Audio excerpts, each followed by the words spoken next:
Assalamualaikum warahmatullahi wabarakatuh.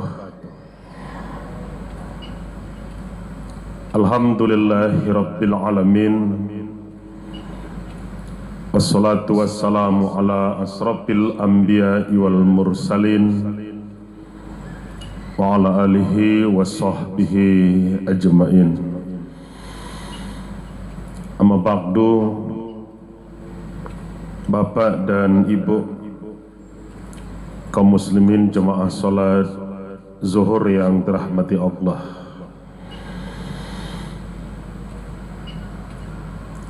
di kehidupan kita di dunia ini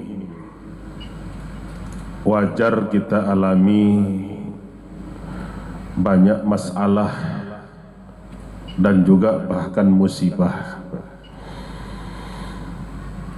Tidak ada jaminan kalau hidup kita akan penuh dengan sukacita selamanya. Tidak ada kepastian di dunia ini kalau hidup kita bahkan akan bergembira terus selama-lamanya. Tapi memang ada variasinya. Ada suka, ada duka, ada tawa, ada tangis, ada bahagia, ada sengsara, ada senang, ada susah. Nah, mensikapi hal tersebut dalam kondisi-kondisi tertentu, kita sebenarnya butuh penolong yang tidak sekedar tanggung-tanggung. Allah Subhanahu wa ta'ala memberikan jaminan dalam surat Al-Baqarah ayat 45. A'udzubillahi minasyaitonir rajim. Bismillahirrahmanirrahim. Wasta'inu bis-sabri was-shalah wa innaha lakabiratun illa 'alal khasiin. Minta tolonglah kamu kepada Allah dengan sabarmu dan solatmu. Kalau akan minta tolong, minta bantu, bersabarlah dengan solatmu. Dalam hidup di dunia ini ada kalanya masalah kita tidak akan bisa kita selesaikan, tapi Allah berikan tawaran. Kalau ingin minta tolong, sabarlah dan solatlah. Wa innaha lakabiratun illa 'alal khasiin. Karena sesungguhnya solat dan sabar itu sangat sulit, sangat berat, sangat susah, kecuali kepada orang-orang yang khusyuk. Nah, kita ingat sejarah solat sebenarnya sudah sangat panjang usianya. Nabi Ibrahim alaihissalam sudah solat sejak dahulu kala. Bahkan satu di antara doa beliau yang dicantumkan dalam Al-Quran, yang dia baca, yang dia minta dengan air mata, tiap dia baca dia menangis, adalah doa supaya menjadi orang yang istiqomah dengan solat. Ibrahim ayat 40. Permintaan Nabi Ibrahim untuk jadi orang yang solat, begitu juga anak dan keluarganya. Rabbi ja'alni muqimas solati wa min zurriyati Rabbana wa taqabbal du'a. Ya Allah, ya Tuhanku, jadikanlah aku orang yang mendirikan solat, jadikan aku orang yang mendirikan solat. Begitu juga anak-anakku, begitu juga keluarga-keluargaku. Jadi perintah sholat sebenarnya bukan perintah yang baru. Nabi Daud alaihissalam dalam sejarahnya bahkan malam tidurnya tidak banyak, justru banyak waktu malamnya untuk sholat dan beribadah kepada Tuhan. Terkenal karena ibadah sholat malamnya. Nabi Muhammad bahkan kita tahu di hari wafatnya tanggal 12 Rabiul Awal, kondisinya sebenarnya sudah mulai agak parah sakitnya. Tapi perintah terakhirnya ketika sholat subuh di Masjid Nabawi, kita tahu Bilal panggil Ali kemari. Setelah Ali bin Abi Thalib datang, apa kata Rasul? Ali, Bilal, papah saya ke masjid. Papah saya ke masjid. Kondisi sakit, sudah sulit untuk berjalan, masih minta dipapah untuk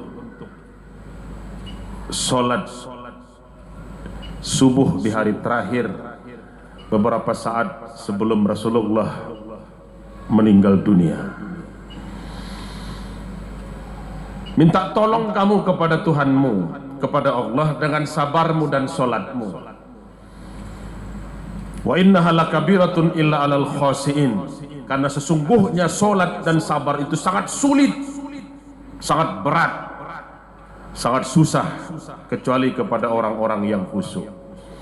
Kita di bulan ini ujiannya sebenarnya sudah terang-terangan sekali kepada kaum muslimin. Ade Armando, ada yang mengatakan dia orang awak, tapi tercatat sebagai dosen di Universitas Indonesia. Awalnya beberapa hari yang lalu, ucapannya yang membuat umat Islam tersinggung adalah ucapan tidak ada kewajiban menjalankan syariat Islam bagi orang Islam. Ini awal sebenarnya. Bapak, saudara, kalau orang Islam tidak usah jalankan syariat Islam. Orang Islam tidak wajib untuk menjalankan syariat Islam, kata Ade Armando yang doktor itu. Dijawab oleh Dr. Samsi Ali, ulama yang jadi imam besar di masjid di Amerika. Syariat Islam itu, itulah dia syahadat, itulah dia sholat, itulah dia puasa, itulah zakat, itulah haji. Kalau orang Islam tidak bersyahadat, tidak sholat, tidak puasa, tidak berzakat, jangan-jangan bukan lagi orang Islam namanya. Orang Islam tapi tidak sholat, belum tentu orang Islam. Kalau sudah akil balik, kewajiban sudah ada, kecuali ada kecualinya. Sedang haid, datang halangan bagi perempuan. Tapi kalau laki-laki sakit pun dia harus sholat. Tidak bisa berdiri, duduk. Tidak bisa duduk, berbaring. Tidak bisa berbaring, isyarat tangan. Tangan tidak bisa, mata tidak mampu, hati. Tidak ada tawar-menawar sebenarnya ini, untuk pengecualian itu. Merasa kalah debat dengan Dr. Ade Armando itu, tidak bisa melawan Dr. Samsi Ali. Keluar lagi ucapan. Inilah yang memancing pertanyaan, apa sebenarnya maksud di balik ucapan ini? Ada tidak misi khusus di balik kalimat-kalimat Ade Armando beberapa hari ini? Tidak ada perintah sholat 5 waktu dalam Al-Quran. Bapak Ibu harus tahu dulu, Ade Armando bukan ulama, bukan ustadz, bukan doktor di bidang usul fikih, bukan tamatan fakultas syariah, tapi justru hanya dosen komunikasi. Tidak ada perintah sholat 5 waktu dalam Al-Quran. Lalu kalau begitu selama ini yang dikerjakan umat Islam apaan?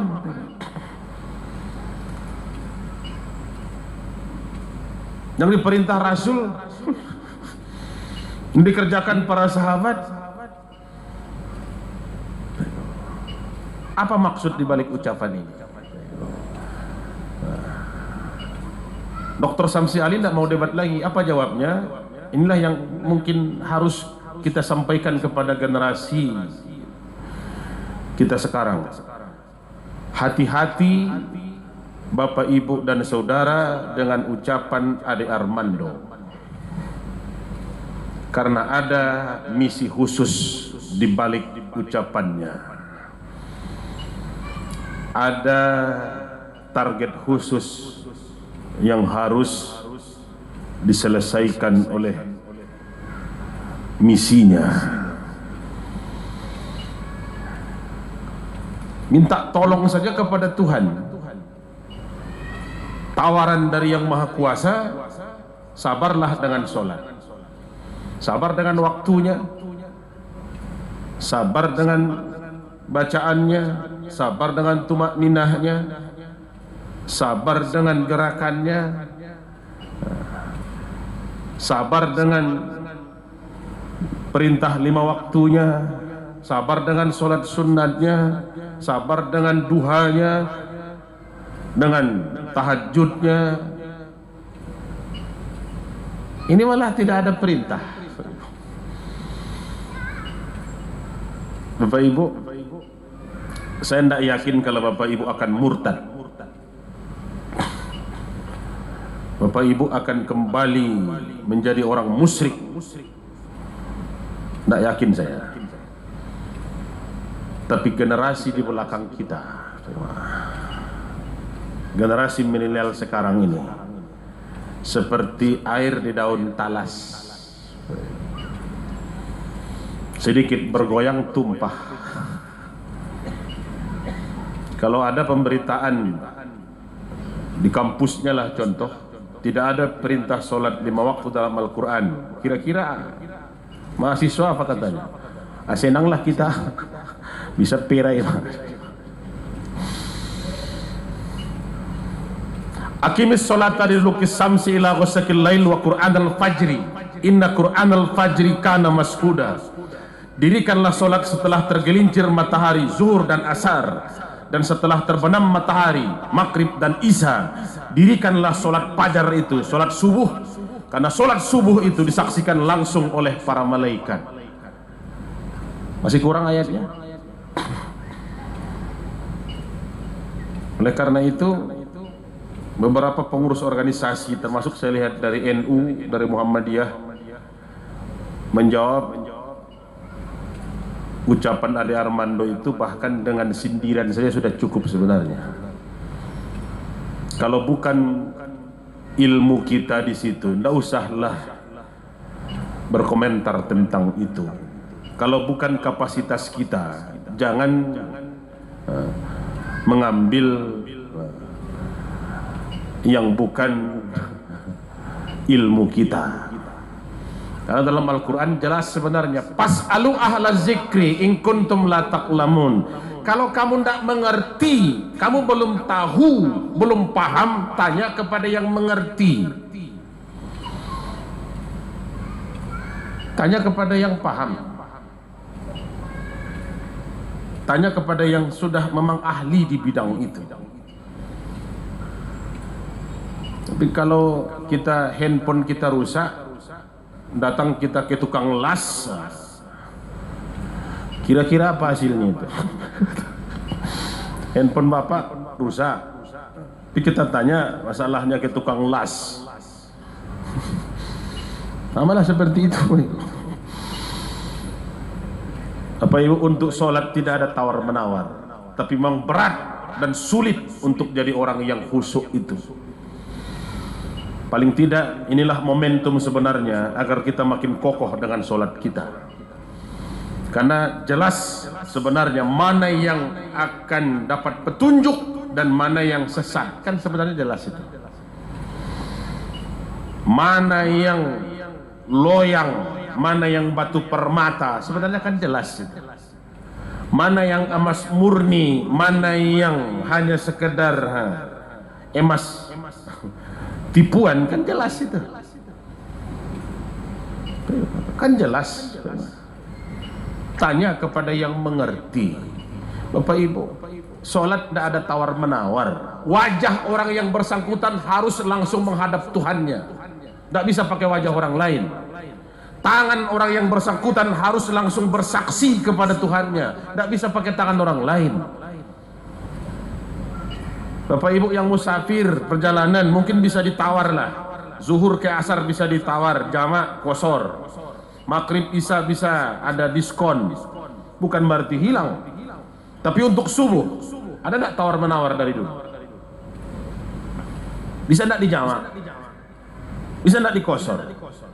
Bisa tidak digeser? Jangankan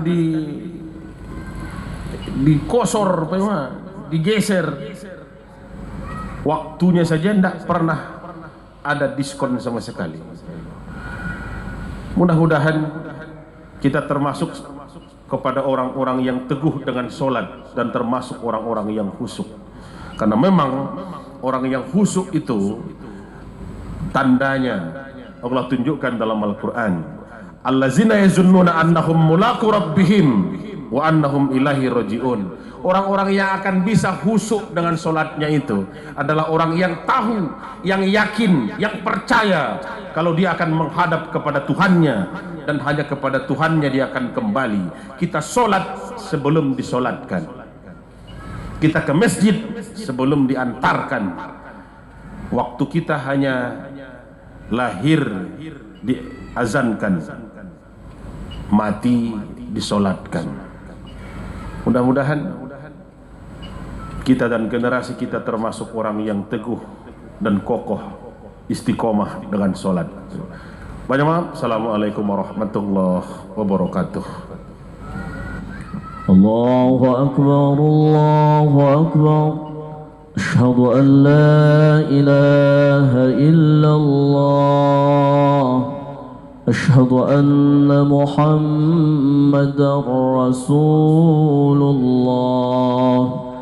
حي على الصلاة حي على الفلاح قد قامت الصلاة قد قامت الصلاة الله أكبر الله